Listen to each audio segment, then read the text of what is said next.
Alhamdulillah Rabbil Alamin. Wa afdalus salati wa atammut taslimi ala sayyidina Muhammadin wa ala alihi wa sahbihi ajma'in, amma ba'd.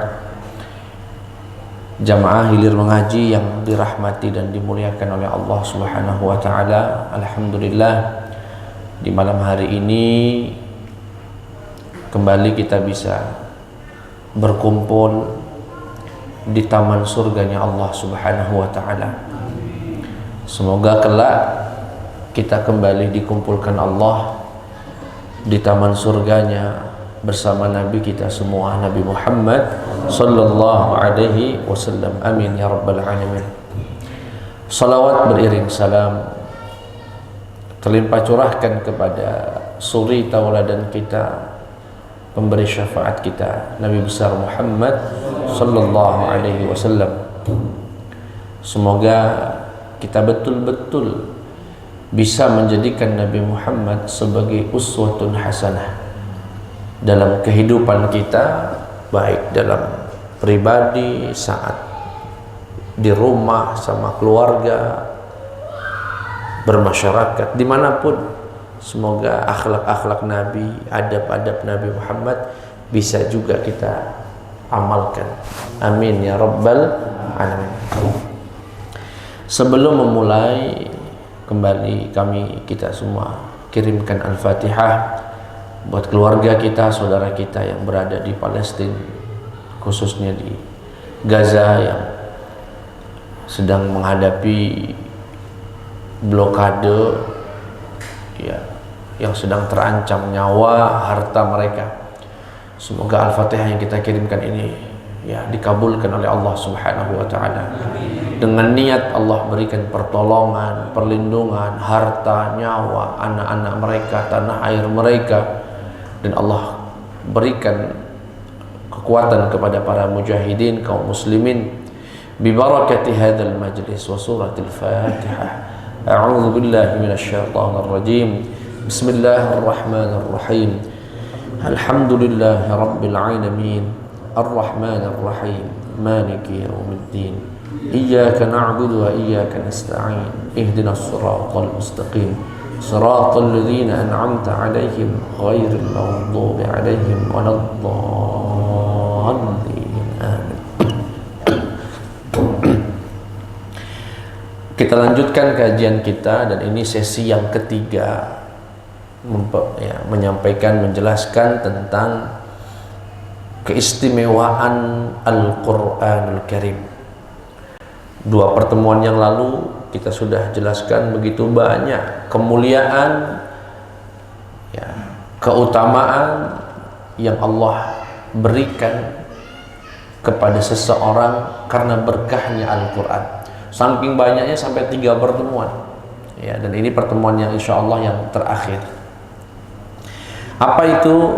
Ya, keutamaan yang berikutnya, fadilatu istidharil Qur'anil Karim wa hiya min a'zamil minanil ilahiyah allati khassallahu ta'ala biha hadhil ummatal muhammadiyyah duna sairil umam.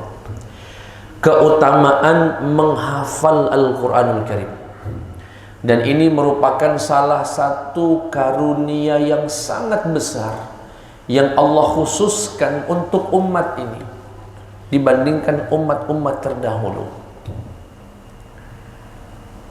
Ini kalau berbicara tentang menghafal Quran ini panjang sebetulnya, tapi coba kami rangkum ke beberapa poin. Yang pertama, umat ini, umat Islam, dimuliakan oleh Allah, dikhususkan oleh Allah, di mana Quran itu mudah untuk dihafal. Mudah untuk dihafal. Dan alhamdulillah, ratusan ribu bahkan jutaan umat dari Nabi Muhammad sallallahu alaihi wasallam yang menghafal Al-Quran. Bukan dalam rangka mengejek atau merendahkan, bahwasanya saya yakin, ini secara pribadi yakin, saya yakinnya tidak ada satu orang Kristen pun yang hafal Injil. Tidak ada satu orang Yahudi pun yang hafal Taurat. Dan tidak ada satu orang Hindu pun yang hafal Wedanya. Dan tidak ada satu agama pun pemeluknya yang hafal kitab sucinya seperti umat Islam menghafal Al-Quran. Sudah pernah Ustaz jadikan satu materi di Aljazair, ada Abdurrahman yang tidak bisa berbicara sampai 2 tahun lamanya tidak baca bicara, sampai orang tuanya mengira dia ini bisu. Tahu-tahu di umur 3 tahun setengah sudah hafal 30 juz. Muhammad Hussein Tabatabai dari Iran, yang lidahnya lidah Persia, hafal Quran di umur 4,5 tahun, 30 juz. Di Indonesia siapa? Musa Bangka ya? Atau Jambi? Bangka Belitung, umur 6 tahun 30 juz. Masih kecil-kecil. Bahkan ada yang sudah tua. Beberapa waktu yang lalu ada ibu-ibu sudah umur 65 tahun baru mau mulai menghafal Quran dan bisa menghafal Quran 30 juz. Ribuan, jutaan bahkan umat ini dari generasi ke generasi sampai hari ini dan insya Allah sampai hari kiamat. Makanya tidak bisa satu orang pun coba-coba ingin menyelewengkan Al-Quran. Maksudnya makna Ustaz, misalnya ada percetakan, salah nyetak Quran, dibaca sama umat Nabi Muhammad pasti ketahuan. Pasti ketahuan. Dan kalau sudah ketahuan akan ditarik dari pasar. Tapi kalau orang menyelewengkan Injil, tidak kata yang bisa meriksanya. Makanya Injil saat itu terselewengkan. Begitu juga dengan Taurat. Tapi umat ini tidak. Dan itu janji dari Allah. Nahnu nazzalna dzikra wa inna lahu lahafizun. Kami yang menurunkan Al-Quran. Ya. Dan kami yang akan menjaganya. Allah menggunakan kata kami. Padahal Allah itu satu. Seharusnya saya. Tapi Allah menggunakan kami menjaganya. Kenapa? Kami itu berarti banyak ya. Karena Allah ingin melibatkan hamba-hambanya dalam menjaga Al-Quran. Ya. Ini salah satu kemuliaan yang Allah berikan. Wa laqad yassarna al-Qur'ana lidzikri fahal mim muddakir. Kami telah mudahkan Al-Quran untuk dihafal, diingat. Maka adakah yang mau menghafalnya? Bapak yang biasa yasinan malam Jumat pernah ngapal yasin mak ini duduk? Tidak pernah. Dengar baik dari kecil, tahu-tahu hafal. Hebatnya Quran itu. Ya. Padahal nggak tahu artinya tidak. Ya. Tapi begitulah keistimewaan daripada Al-Quran. Dan ini sampai hari kiamat tidak akan pernah Quran bisa diselewengkan, bisa dirubah-rubah. Satu huruf pun akan terjaga sampai hari kiamat. Berkat para penghafal-penghafal Al-Quran, para ahli-ahli Al-Quran.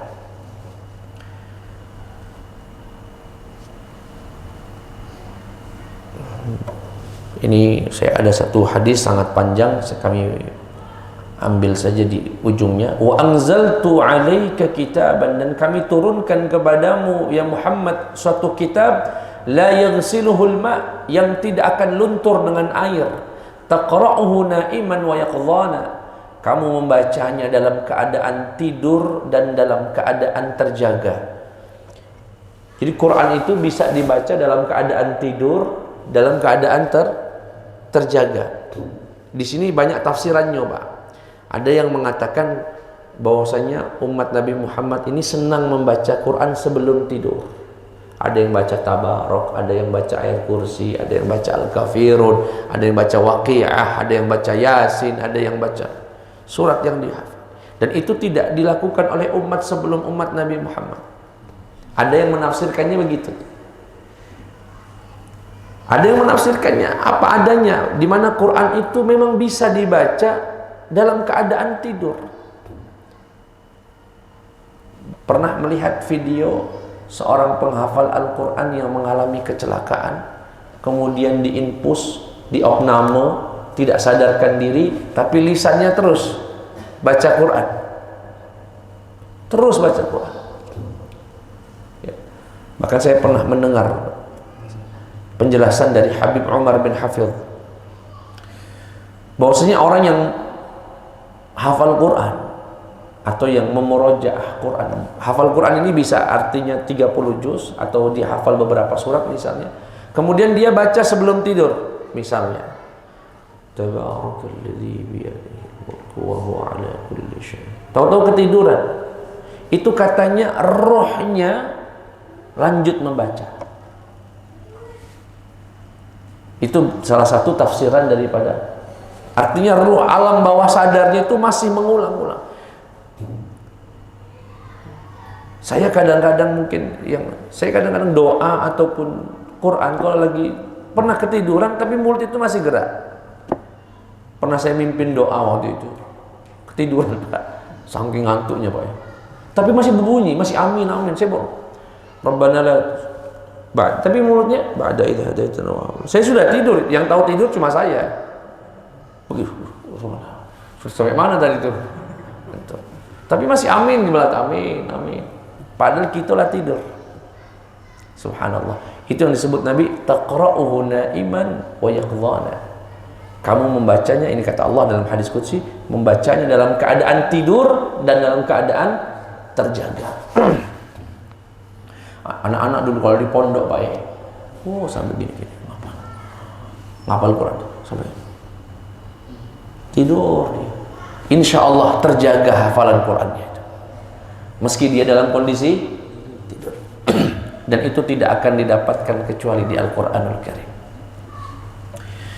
Dalam riwayat yang lain Nabi Muhammad sallallahu alaihi wasallam bersabda, "Man qara'al Qur'ana," barang siapa yang membaca Al-Qur'an, fastadhharahu, kemudian menghafalnya dengan baik, fa ahalla halalahu, kemudian dia menghalalkan yang dihalalkan Al-Qur'an, wa harrama haramahu, dan mengharamkan yang diharamkan Al-Qur'an, adkhalahu Allahu bihil jannah, Allah akan masukkan dia ke dalam surga, wa syaffa'ahu fi 'ashratin min ahli baitih kulluhum qad wajabat lahumun nar, dan dia diizinkan untuk memilih 10 keluarganya untuk masuk surga,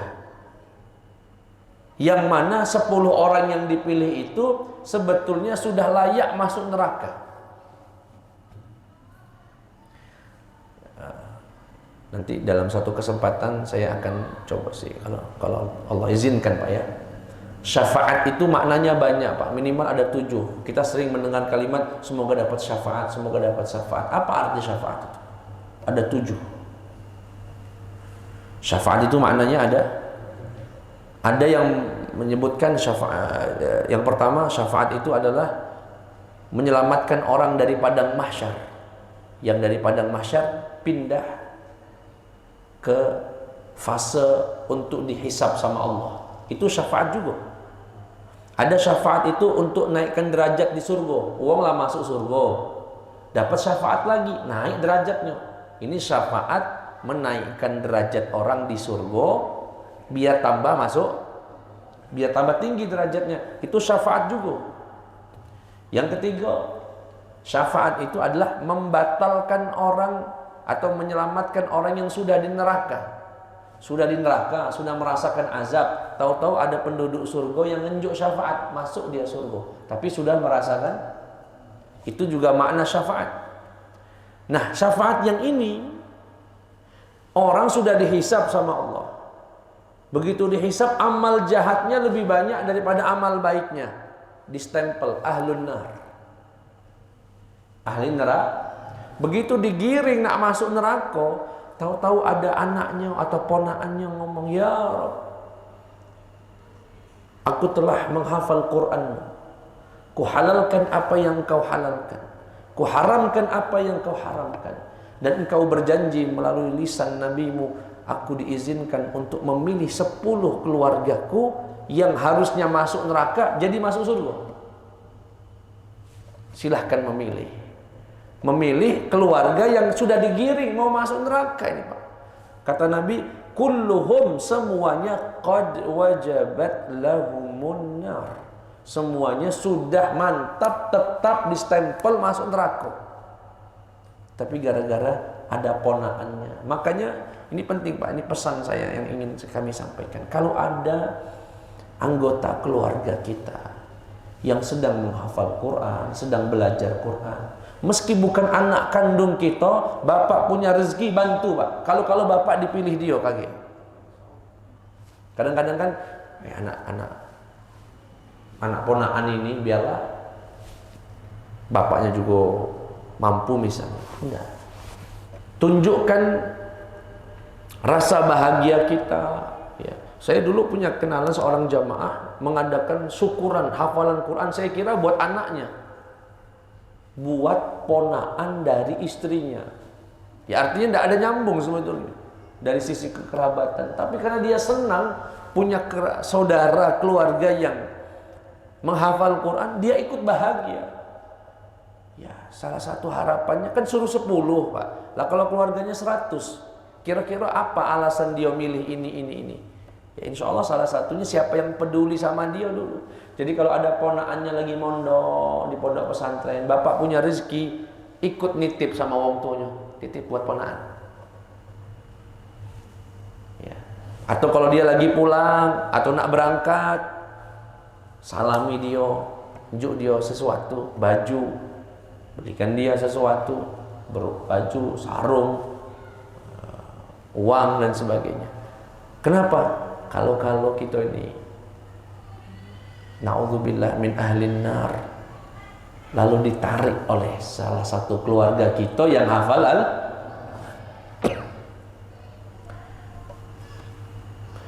kemudian, dan ini peringatan bagi orang yang sudah hafal Quran, man a'tahu Allahu hifdha kitabih, barang siapa yang dianugerahkan Allah menghafal kitabnya, fadhanna anna ahadan u'tiya afdala mimma u'ti, kemudian dia mengira orang lain mendapatkan sesuatu yang lebih baik daripada yang dia dapatkan, sungguh orang itu telah keliru. Maksudnya makna Ustaz, begini Pak, ada orang hafal Quran 30 juz, tapi rezekinya tidak lancar, tidak punya mobil, tidak punya rumah, rumahnya masih ngontrak misalnya. Kemudian tetangganya tidak hafal Quran, bahkan tidak ngaji apa-apa, rumahnya bagus. Kemudian terbesit di dalam hatinya, beruntung nian dia. Yang hafal Quran ini beruntung nian. Sungguh dia telah keliru. Kenapa? Demi Allah tidak ada yang lebih beruntung kecuali dari orang yang diberikan kesempatan menghafal Quran. Orang yang hafal Quran ini nggak boleh menduga orang tersebut lebih beruntung dari dia. Dialah yang beruntung, yang diizinkan Allah hati dan memorinya untuk menyimpan firman-firman Allah Subhanahu wa taala. Berapa banyak kami punya kenalan penghafal Quran, hidupnya penuh dengan kesederhanaan. Di pelosok sana ngebon dia, motor bayi ndak kate. Tapi dia bahagia, dia senang. Kenapa? Tidak ada yang lebih beruntung dari orang yang diberikan Allah kesempatan menghafal Semoga yang hadir di sini paca menghafal Al-Quran. Setidaknya anak keturunan kita min ahli Al-Quran. Amin ya rabbal alamin. Dalam riwayat yang lain, inna hamalatul Quran, orang-orang yang menghafal Quran, ahli-ahli Quran, fi dhillillah yauma la dhilla illa dhilluh, akan mendapatkan naungan Allah di hari tidak ada naungan kecuali naungan Allah, bersama para nabi dan para orang-orang pilihan Allah, para asfiya. Jemaah sekalian yang dimuliakan oleh Allah Subhanahu wa taala, di dalam kitab Syarhul Muniyah dikatakan inna hifdha ma tajuzu bihi shalah fardu 'ainin 'ala kulli mukallaf. Ingat nih Pak, mungkin di hati kita ini ada yang aku caknya tidak mungkin juga menghafal Quran. Betul, menghafal 30 juz enggak wajib. Yang wajib menghafal surat Al-Fatihah, itu wajib. Ini sudah ngapalnya cuma Al-Fatihah, salah-salah pula. Tidak galak belajar Pak, bukan masalah salahnya. Kalau dia salah setelah belajar masih dimaklumi. Tidak galak belajar, gengsi, malu, banyak penghalangnya. Sekali-kali kalau ada di sini ada Ustadz Ghafur, selepas sholat jengok, caknya tidak lagi sibuk misalnya, Ustadz Ghafur, tolong sih dengerin Al-Fatihah saya. Sekali-kali Pak. Kalau Bapak ini sholat selama ini salah gak loh Al-Fatihahnya, batal sholat. Karena nggak pernah. Saya dulu di Lampung dan di Palembang pernah menginisiasi atau menyarankan beberapa masjid membuka namanya klinik Al-Fatihah. Jadi masjid itu menyediakan ruangan, mendatangkan ahli Quran, ustadz Quran untuk mendengarkan jamaah setempat untuk setor Al-Quran seminggu sekali. Cak dijadwal ke cak dokter itu Pak. Datang dia, pasiennya masuk siko-siko. Soalnya kalau rame-rame banyak malunya. Masuk, bawa catatan, coba baca Al-Fatihah. Oh ya, Anda salahnya di dot, dikasih catatan yang betul begini. Suruh minggu depan balik lagi, dicek lagi sampai betul Al-Fatihahnya. Nah ini sebagian masjid di Lampung diterapkan itu ya. Kami dulu di rumah juga ngadakan, kami budak-budak, bujang-bujang yang melok ngaji kami suruh setor Al-Fatihah kalau ya. Kalau hafal yang lain, surat-surat yang lain, ya jadilah. Yang penting Al-Fatihah. Di sini disebutkan fardu ainin ala kulli mukallaf.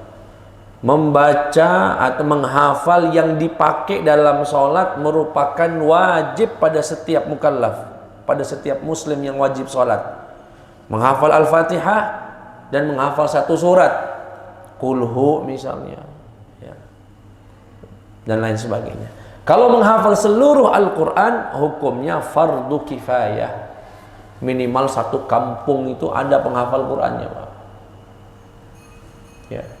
Satu kampung itu minimal ada penghafal Al-Qurannya. Bahkan Sayyidina Umar pernah menuliskan satu surat kepada sahabat Abu Musa al-Ash'ari, berkata, an yafridha li huffazil Qur'ani fil Basrah ma yafi bihajatihim, untuk mengkader penghafal-penghafal Al-Quran sampai memenuhi hajat mereka. Maksudnya mana Ustaz?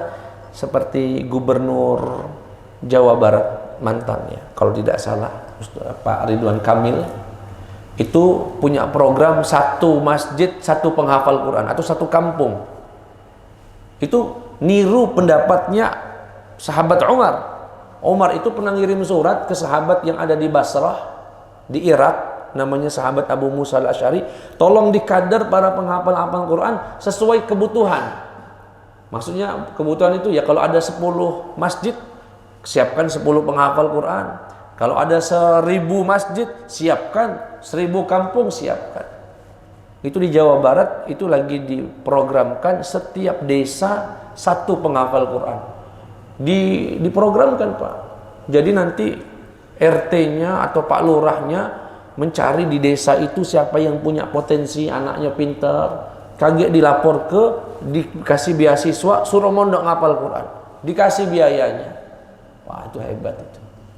Semoga wali kita kaget yang terpilih. Mah itu. Tanya, datangi ke TPA, ada nggak anak-anak yang punya bakat atau punya kelebihan mudah menghafal? Ada. Setor namanya. Setiap rumah tahfidz setor satu nama. Dikumpulkan, pondokkan ke Jawa atau ke pondok yang bagus untuk menghafal Quran, dibiayai oleh pemerintah. Sehingga pulang menjadi imam-imam di setiap kampungnya. Alangkah indahnya kalau masjid-masjid itu penghafal Quran. Jadi nggak ada ribut-ribut lagi itu di pengurus. Pengurus kan sering ribut kalau di masjid. Pengen nafsu nih jadi imam, kulhu terus yang dibacanya. Mending benar, salah-salah puluh, ditegur, kesinggung, laju tidak teguran seumur hidup. Banyak Pak yang begitu. Banyak, mohon maaf ya Pak kalau kesinggung. Bukan di soto alhamdulillah ada Ustadz Ghafur. Ya. Kalau di tempat, iya Pak. Sampai ada yang mesen sama kami tuh. Pak Ustadz Mak Mano imam kan ini salah-salah terus. Kami nak negurnya Mak Mano, dia sesepuh kami. Dia tuh Kalau dinasihati dia yang bangun masjid ini pulo, tanah wakaf maknya pulo. Nah, mak mana Ustaz? Kami ini tidak berani. Ya sudah, kaget kita buat pengajian, judulnya memperbaiki Al-Fatihah. Jadi biasanya kalau saya ngisi pengajian judulnya memperbaiki Al-Fatihah, itu pesanan itu Pak. Pesanan pengurus masjid. Luar biasa. Dan saya juga heran, kok berani orang menjadi imam sholat, dia tuh belum benar gitu. Bukan berani nggak berani Ustaz, dia tuh nggak tahu kalau dia salah. Nah, ya. Kalau dikasih tahu kesinggung. Banyak Pak yang begini? Banyak. Semoga dengar pengajian ini pacak berubah. Ini tempat ngeri Pak. Batal sahnya jamaah itu tanggung jawab dia. Bukan tempat rebutan ini. Ya. Bukan tempat rebutan. Imam itu bukan tempat rebutan. Nah, semoga program-program semacam itu para kepala-kepala daerah menyadari itu, ya, menyadari. Dan kalau bisa tidak hanya di Quran, di bidang kedokteran, di bidang yang lain. Jadi dana umat itu, dana pemerintah itu jelas mengkader generasi-generasi terbaik. Ya, insya Allah. Apa aku nyalon deh ya? Nah, Pak Ustadz ini, nggak usah Pak Ustadz ngaji baik Pak Ustadz. Gimana Pak? Ngaji baik. Insya Allah kita ngaji saja. Insya. Kemudian bahwasanya ahli Al-Quran adalah sebaik-baiknya manusia. Kata Nabi Muhammad SAW, khairukum, sebaik-baik yang hadir di sini, man ta'allama al-Quran wa 'allamahu. Orang yang masih mau belajar Quran dan yang mengajarkannya. Jujur mohon maaf, di Indonesia, termasuk di kota kita Palembang, guru-guru ngaji itu secara sosial ekonominya bisa dikatakan rendah. Ya. Tapi jangan pernah kecil hati. Wahai para jamaah yang hadir di sini, jika antum guru-guru ngaji, jika antum yang masih belajar ngaji, ekonominya tidak terlalu baik, jabatannya tidak terlalu tinggi, jangan pernah kecil hati. Kalian sebaik-baiknya manusia di sisi Allah. Khairukum, sebaik-baik kalian. Ini keluar dari lisan Nabi Muhammad, bukan dari siapa-siapa. Nabi yang berkata, sebaik-baiknya kalian yang masih mau belajar Quran dan mau mengajarkannya. Jangan pernah kecil hati. Dan buat pengurus masjid atau buat orang-orang yang diberikan kelebihan harta, dibuat pengurus masjid ini, pesan kami minggu lalu juga, kalau ada guru ngaji ngajar di musolahnya, di TPA-nya, besar ke gajinya, bila perlu UMR minimal. Ini guru ngaji 300.000 sebulan, yang diajarkannya 40 wong, bandel-bandel lari sana lari sini. Ya, insya Allah guru-guru ngaji itu ikhlas insya Allah. Malu Pak kalau ditanya nak dibayar berapa, malu. Kita yang ngerti. Ya, pengurus masjid dimanapun Anda berada, jika ada guru ngaji di TPA-TPA, di rumah-rumah tahfidz, ya, upayakan bisa mendapatkan gaji yang cukup, yang layak. Ya, tidak sebagaimana sebagian tempat cuma 100.000, 200.000. Ya. Jangan katakan mereka ikhlas Pak Ustadz. Iya ikhlas, itu urusan dia sama Allah. Tugas kita memuliakan mereka. Salah satu memuliakannya, berikan pendapatan yang cukup. Ya, apalagi yang privat-privat di rumah-rumah, langundang dia khusus ke rumah. Ya. Begitu nunjuk gaji 50.000. Ini fakta nih Pak. Saya datang kedatangan seorang ustadz, mak mana ustadz, aku ini diminta privat. Bagus, Masya Allah. Kalau memang Anda waktu, lanjutlah. Iya Ustadz, dia ini nanya, nak dibayar berapa? Aku malu nih Ustadz jawabnya. Terus, akhirnya aku tidak jawab. Aku ngomong ini ya baiklah, seikhlasnya baik. Seminggu berapa kali? 2 kali. Sampai kadang 3 sampai. Nah, sudah gajian? Sudah Ustadz, berapa? 50.000. La haula wala quwwata illa billah. Ganti, pindah baik. Suruh cari guru yang lain baik dia. Itu tidak, betul-betul tidak Tidak tahu lagi bahasa kitanya apa. Dia omong tidak ngerti juga lah. Ngerti lah Pak. 3 kali bolak-balik ke rumah dia seminggu. Sebulan tinjuk 50.000. La haula wala quwata illa billah. Ngundang biduan, pacak 25 juta dia bayar. Betul Pak? Itu fakta yang menyedihkan. Tapi buat yang ahli Quran, buat yang sibuk dengan Quran, ini banyak ini guru-guru rumah tahfiz yang masih belajar Quran. Jangan pernah kecil hati dengan kondisi ekonomi. Insya Allah Allah muliakan. Yang penting kita mulia di sisi Allah Subhanahu Wa Taala. Insya Allah. Yang berikutnya,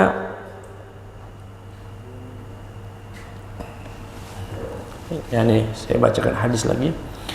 Ta'allamul Qur'an waqra'uh fa inna mathalal Qur'an liman ta'allamahu faqara'ahu wa qama bihi fil lail kamathali jirabin mahsyuwin miskan yafuhu rihuhu fi kulli makan. Kata Nabi Muhammad, jangan bosan-bosan belajar Quran wahai umatku, dan jangan bosan-bosan terus membacanya. Sesungguhnya perumpamaan Al-Quran bagi orang yang masih mau membacanya, mau belajar, bagaikan wadah yang berisikan penuh dengan minyak wangi. Dimanapun dia pergi, tempat itu menjadi wangi. Jadi orang yang belajar Quran, dia baca Quran, itu bagaikan wadah yang berisikan mahsyuwin, berisikan miskan, minyak wangi, yafuh, yang bertebaran, rihuhu, wanginya, fi kulli makan, dimanapun dia berada. Wa masalu man ta'allamahu, tapi orang yang belajar Quran faraqat, tapi enggak jarang baca, apalagi di malam hari, cuma belajar baik tapi malam enggak pernah tadarusan, itu seperti minyak wangi yang diikat dan tertutup, wanginya enggak keluar-keluar, enggak metu-metu. Itu belajar dia di TPA, balik ke rumah enggak pernah tadarus dewek. Ya. Ini buat yang sepuh-sepuh juga jangan, mohon maaf ya, jangan sungkan, jangan malu untuk belajar Quran. Bila perlu ada komunitasnya di masjid itu, ngaji bareng-bareng. Tapi di mana-mana, di masjid di mana-mana yang pernah saya datangi, majelis paling sepi itu majelis tajwid Quran.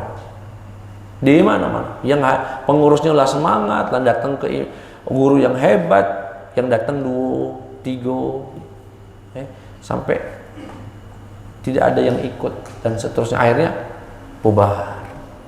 Tapi kalau ngaji-ngaji yang lain, tablik akbar, ribuan yang datang, dapat ilmu ida, denger ida kadang pengajian tuh cuma HP bayi ini tidak apa-apa, tidak salah itu, tapi yang ilmu nian itu didatangi, terutama yang berkaitan dengan Al-Quran, terutama yang baru hijrah. Kaget dulu belajar bid'ah itu, bid'ahkan uang. Belajar dulu Al-Fatihah itu yang benar, yang lurus. Yang khilaf-khilaf ditinggalkan dulu. Ya, pada waktunya. Baik, yang berikutnya Pak. Ini buat orang tua. Kata Nabi Muhammad SAW. Ya.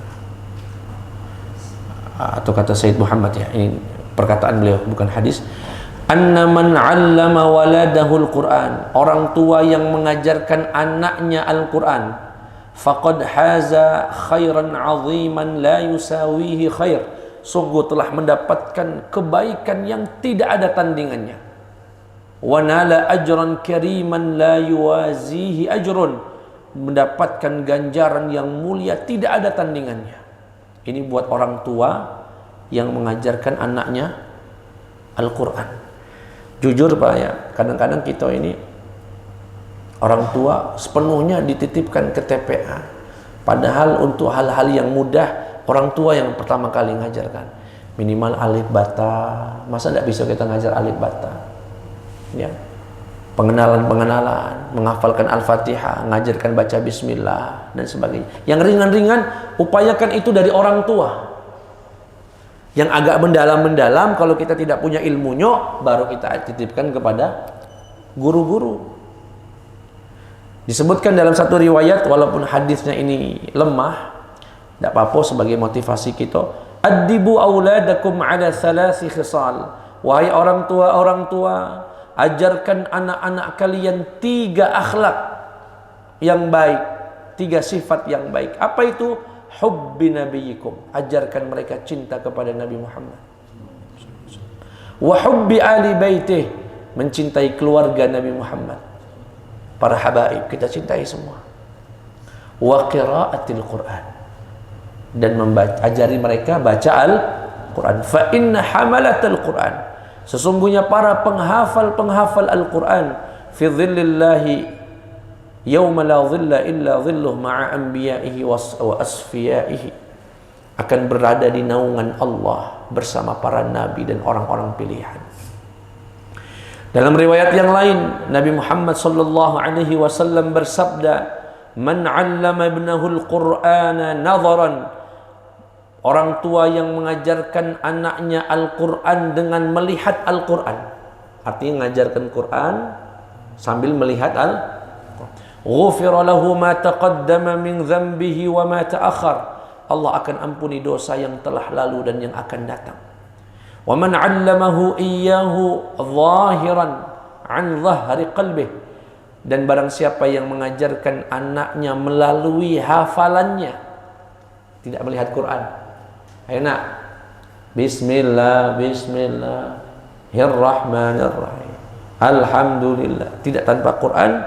Ba'athahu Allahu yaumal qiyamati ala suratil qamari lailatal badri, akan dibangkitkan pada hari kiamat dalam bentuk bercahaya bagaikan bulan di tengah purnama. Wa yuqalu libnihi, kemudian anaknya diperintahkan untuk selalu membaca Iqra. Fa kullama qara'a ayatan rafa'a Allahu 'azza wa jalla al-aba biha darajah. Nanti di akhirat itu anak yang diajarkan bapaknya ngaji itu, ayo baca terus. Setiap kali baca satu ayat, ayahnya naik derajatnya. Baca lagi satu ayat, semakin banyak membaca anaknya, semakin tinggi derajat bapaknya yang mengajarkan anaknya Al-Quranul Karim.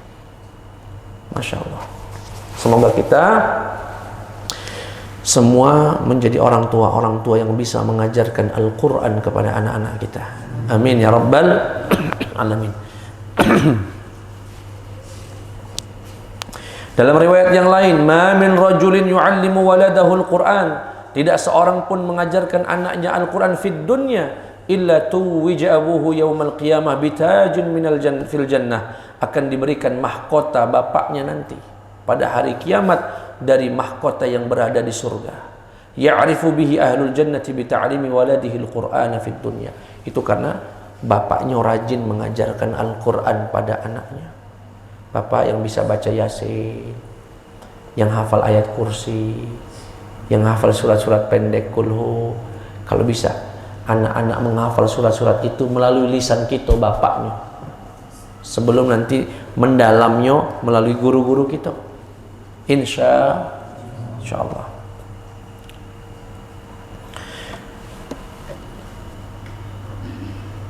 Nah, ini khusus untuk surat. Oh, panjang sekali nih hadisnya. Kami baca secara cepat Pak ya. Khusus untuk surat Al-Baqarah dan surat Ali Imran. Kata Nabi Muhammad kata Buraidah, kuntu jalisan 'indan Nabi. Saya akan baca cepat dan terjemahkan cepat. Saya pernah duduk di sisi Nabi Muhammad sallallahu alaihi wasallam, fasami'tuhu yaqul, aku mendengar Nabi berkata, ta'allamul Baqarah, belajarlah membaca surat Al-Baqarah. Ya. Fa inna akhdhaha barakah, sesungguhnya membacanya, mempelajarinya itu berkah. Wa tarkaha hasrah, meninggalkannya kerugian, penyesalan.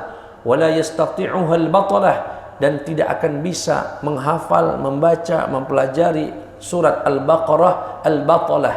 Batalah ini ada yang menafsirkan para pensihir, ada yang menafsirkan orang yang hafal surat Al-Baqarah atau surat Al-Imran, ataupun kalau tidak menghafal tapi dia rajin baca Al-Baqarah, rajin baca surat Al-Imran, tidak akan kena sihir,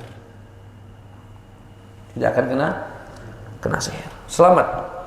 Kemudian Nabi sakata sa'atan, diam sejenak, kemudian berkata lagi, ta'allamul Baqarah wa Ala Imran fa innahuma zahrawan, pelajarilah surat Al-Baqarah dan surat Al-Imran, sesungguhnya keduanya adalah zahrawan. Jadi nama lain dari surat Al-Baqarah itu dan Ali Imran disebut dengan Zahrawan. seperti Al-Falaq dan An-Nas itu disebutnya muawwidzatain. Jadi surat itu juga punya gelar-gelar, Pak. Al-Baqarah dan Al-Imran namanya Zahrawan. Zahrawan itu dalam bahasa Arab artinya sesuatu yang bercahaya putih. Ya.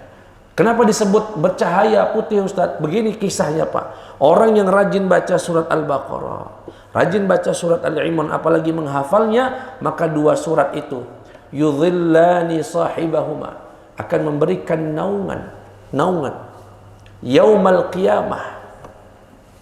Ya. Ka'annahuma ghamamatani ghayyayatani aw firqani min tayrin sawaf. Kata Nabi Muhammad, nanti dua surat itu seakan-akan nanti menaungi orang yang menghafalnya, yang mempelajarinya, yang rajin membacanya, bagaikan awan-awan yang berada di atas kepalanya, terang, yang melindungi dari cahaya yang panas. Ya. Saat itu dua surat ini, Al-Baqarah dan surat atau au firqani min tayrin sawaf, atau bagaikan burung-burung yang nanti membentangkan sayap-sayap mereka menaungi orang yang menghafal dan mempelajari surat Al-Imran dan Al-Baqarah. Wa innal Qur'ana yalqa sahibahu yaumal qiyamah hina yanshaqqu anhu qabruh karrajuli syahibi fayaqulu hal ta'rifuni. Nanti di hari kiamat ketika kuburan itu terbongkar, orang dibangkitkan dari kuburan, Quran akan berubah menjadi sosok seorang laki-laki. Kemudian berkata kepada orang yang rajin baca Quran itu, hal ta'rifuni, kamu kenal saya enggak? Kemudian orang yang di dalam kubur tadi yang dibangkitkan itu berkata, ma'arifuka, enggak tahu siapa ana sahibukal Qur'anul ladzi azma'tuka fil hawajir wa ashartu lailat. Aku adalah sahabatmu, Quran, yang membuatmu sering merasakan haus di siang hari kalau lagi baca saya. Orang itu kalau lagi murojaah sampai habis kadang suaranya itu. Ya, wa ashartu laila, dan aku yang membuatmu tidak tidur di malam hari. Wa inna kulla tajirin min wara'i tijaratihi an yabtaghi ribhaha wa innaka al-yawma min wara'i kulli tijaratin a'zama ribhan fayu'ta ay sahibul qur'ani al-mulka biyaminihi wal khulda bishimalihi. Ini panjang sekali hadisnya ya. Jadi Quran itu nanti, Pak, begitu orang dibangkitkan dari dari kuburnya, dia akan berkata, kamu kenal saya enggak? Siapa ya? Aku enggak kenal. Aku ini Quran yang selalu kamu baca di siang hari sampai kamu kehausan, yang selalu kamu baca di malam hari sampai kamu kadang kurang tidur. Ketahuilah, setiap pedagang perniagaan, uang berdagang itu pasti ingin mendapatkan untung, dan kamu adalah pedagang yang paling beruntung karena kamu dulu di dunia itu. Jadi seakan orang yang baca Quran itu seperti orang yang berdagang, Pak. Gajinya kapan? Hari ini. Di hari kebangkitan engkau akan mendapatkan semua kemuliaan yang telah berhak kamu dapatkan, keuntungan dari perniagaanmu di dunia. Apa itu? Al-mulka biyamini. Kerajaan akan ada di tanganmu dan kekekalan berada di tangan kirimu. Wa yudha' ala ra'sihi tajul waqar. Diletakkan di kepalamu mahkota yang sangat berkarisma, berwibawa. Wa yuksa walidahu hullataini la taqumu lahuma ay la tuqaddar. Kedua orang tuamu diberikan pakaian sutra yang tidak ternilai harganya. Fayaqulani bima kusina. Kemudian kedua orang tuamu akan berkata kepada malaikat, ini pakaian apa kok hebat sekali kami mendapatkan pakaian begitu mulia? Malaikat menjawab, fayuqal bi akhdhi waladikuma, ini karena anakmu rajin baca Quran. Ini karena kamu dulu juga sering mengajarkan anakmu Al-Quran. Kemudian dikatakan saat itu kepada ahli-ahli Quran, iqra was'ad fi darajil jannah.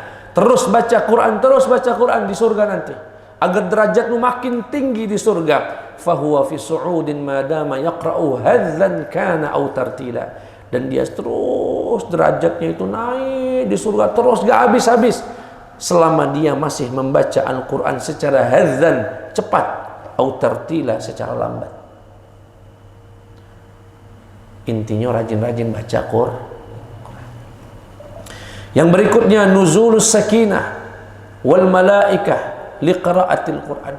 Akan turun ketenangan dalam batin yang luar biasa bagi orang yang rajin membaca Al-Quran. Dan akan turun malaikat. Ada satu riwayat dari seorang sahabat bernama Usaid bin Hudayr. Dia sedang baca Quran. Saat itu yang dibaca adalah surat Al-Baqarah. Lagi baca Bismillahirrahmanirrahim. Alif Lam Mim. Dzalikal kitabu la raiba fihi. Di sebelah rumah dia, di sebelah dia baca Quran itu ada kudanya yang sedang diikat. Irjalat al-farsu. Bersuara tuh, gemetaran kudanya kalau dia baca. Setiap kali baca bergetar. Bersuara kudanya. Kemudian sahabat Usaid ini diam. Fasik. Kudanya juga ikut diam. Baca lagi. Bersuara lagi. Baca lagi, bersuara lagi, sampai akhirnya dia menyadari ada anaknya yang dekat kuda. Akhirnya diambil anak itu karena khawatir terinjak kuda. Fansarafa wa akharahu, diambil anak itu, dipinggirkan daripada kuda, dan anaknya bernama Yahya. Kemudian ayahnya ini yang rajin baca Quran tadi, seorang sahabat bernama Usaid bin Hudayr ini, kemudian melihat ke langit. Begitu melihat ke langit, fa idza mathaludz dhullah, ada semacam naungan-naungan, fiha amsalul masabih, terlihat begitu cahaya bagaikan lampu-lampu. Falamma asbah, dan tatkala datang pagi hari, itu bacanya di malam hari, Pak. Begitu pagi-pagi cerita sama Nabi, Nabi, aku nih tadi malam baca Quran nih. Setiap kali baca kudaku bersuara. Aku diam, dia diam. Aku baca Quran. Tahu Pak kenapa kuda itu bersuara? Karena malaikat turun. Kuda melihat malaikat itu turun, sehingga kuda pun bersuara. Tapi begitu diam, malaikatnya berhenti, tidak lagi turun. Dan seterusnya. Begitu keluar terlihat cahaya-cahaya bagaikan lampu-lampu. Berceritalah beliau ini ke Nabi Muhammad sallallahu alaihi wasallam. Kemudian kata Nabi, "Atadri madza? Kamu tahu itu apa?" Qala la, enggak tahu ya Rasulullah. Tilkal malaikah, itu malaikat-malaikat danat li sautik, yang mendekat untuk mendengar bacaanmu, untuk suaramu. Walau qara'ta la asbahta, kalau kamu terus baca sampai pagi, di malam hari sampai pagi, niscaya malaikat akan terlihat oleh manusia dan enggak bisa bersembunyi lagi. Ya salam, luar biasa sekali. Yang zurun nasu ilaiha la tatawara minhum ay la takhtafi. Kalau dibaca sampai pagi, sampai orang itu bangun galau, bisa-bisa hari itu malaikat kelihatan semua oleh para manusia. Luar biasa. Yang berikutnya, anna du'a yustajabu 'inda khatmil Qur'an. Doa itu mustajab sekali ketika sedang hataman Quran. Makanya kalau lagi ada hataman Quran, ikut hadir, melok doa, nitip doa, ya. Syukur-syukur Musala Soto, Masjid Tahirin atau Masjid Amani punya program hafal hatam Quran sebulan sekali, 2 bulan sekali. Begitu hatam doa. Insya Allah mustajab Pak, doa seketika hatam Al-Quran. Yang berikutnya, Al-Quran akan menolong seseorang dan akan mendebat seseorang. Jadi Pak, nanti saya tidak bacakan redaksinya karena panjang sekali, dan ini kayaknya hadis yang terakhir ini. Jadi nanti di akhirat itu Pak, ada orang muslim tidak pernah baca Quran, gawenya minum khamar, gawenya berjudi, yang diharamkan Quran dilakukan, yang diwajibkan Al-Quran ditinggalkan. Ada nggak yang tipikal semacam ini Pak? Ada, banyak Pak, banyak. Wong muslim tidak pernah nyentuh Quran sama sekali. Orang yang semacam ini kaki akan didebat oleh Al-Quran. Al-Quran akan berkata, "Ya Allah, sungguh engkau telah menitipkan aku kepada orang yang paling buruk ini." Orang yang paling buruk ini. Kenapa? Dia haramkan yang kuhalalkan, yang dia melakukan yang kuharamkan, dia meninggalkan yang kuwajibkan, dan seterusnya. Ya. Akhirnya orang ini diseret dengan wajahnya ke dalam neraka. Sebaliknya, ada orang muslim punya Quran, rajin baca Quran, begitu tahu haram dia tinggalkan, begitu tahu wajib dia lakukan. Begitu di akhirat nanti dia akan mendapatkan pertolongan itu, dipakaikan pakaian dari sutra yang sangat indah, diberikan mahkota raja, diberikan minum dari gelasnya para raja. Ini yang disebut Al-Quran hujjatun lana laka au hujjatun alaika. Quran itu bisa menjadi pengacara atau bisa menjadi jaksa penuntut. Bapak hafal doa yang kita sering baca, Allahumma rahamna bil Quran. Apa ujungnya, Pak? Waj'alhu lana hujjatan. Itu namanya hujjah. Quran itu bisa jadi hujjatan lana atau hujjatan alaina. Kalau hujjatan lana, Quran menjadi penolong. Kaget, ya Allah, si fulan itu dulu di dunia memuliakan kunian, dia wudu, dia baca aku, dijadwalkannya aku, dipelajarinya aku, menolong, bantu dia ya Allah, selamatkan dia di alam akhirat ini ya Allah. Sebaliknya ya Allah, itu muslim dan aku ini ada di rumahnya banyak pula, cuma aku ditinggalkan begitu saja, berdebu, tidak pernah megang, tidak pernah ngaji. Padahal sudah banyak ustadz-ustadz mengingatkan dia suruh ngaji, tapi tidak galak juga dia ngaji. Lebih banyak main judi online-nya, banyak main gapnya, banyak main nyanyi karaokeannya. Banyak itu bawang muslim tidak pernah ngaji, karaokean gaweannya tiap hari. Ngaji tidak. Orang semacam ini Quran akan menjadi hujjah alaina, hujjah alaih. Jadi bisa hujjah. Nah, kalau di doa itu kita meminta jadi hujjatun lana. Jamaah sekalian yang dimuliakan Allah Subhanahu wa taala,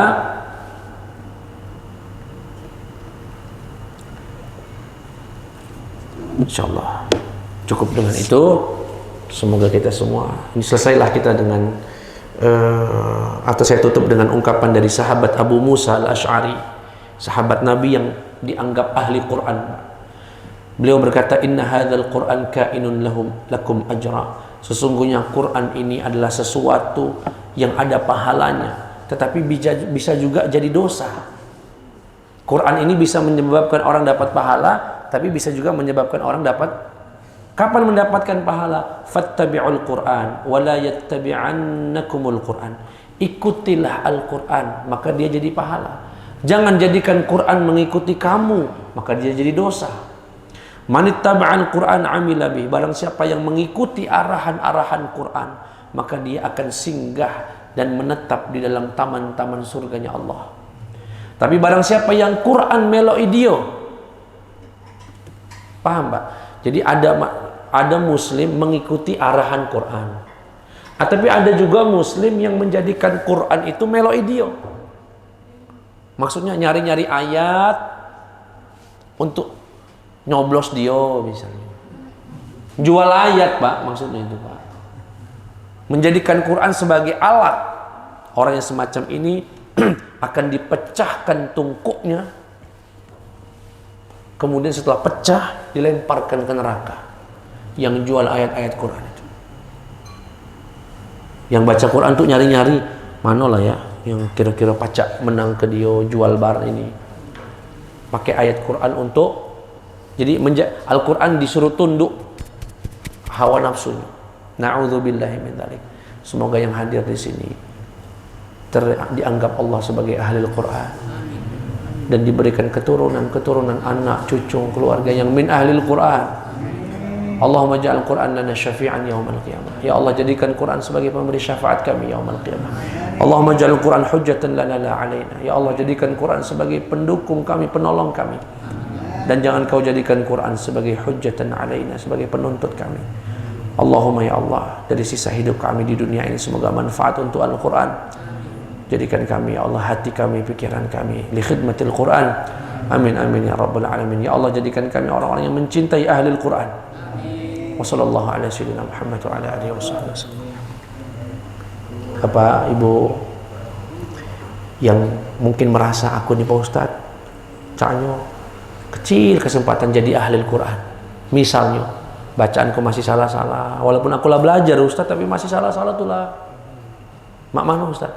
Pak, jika Bapak sudah berusaha belajar Quran dan bacaannya nggak bagus-bagus, ngapal juga nggak hafal-hafal, minimal cintai ahli Al-Quran, cintai orang-orang yang hafal Quran.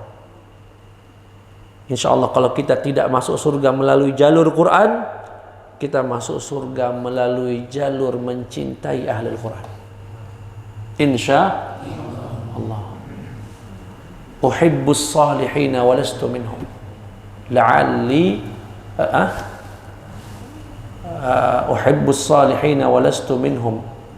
La'alli an anala bihimus syafa'ah. Atau kama qala Imam Syafi'i, aku mencintai orang-orang soleh walaupun aku bukan orang soleh. Kenapa? Semoga dengan mencintai orang soleh, an anala bihim syafa'ah, aku bisa mendapatkan syafaatnya orang-orang soleh. Insya itu saja, kurang lebihnya mohon maaf kepada Allah, mohon ampun.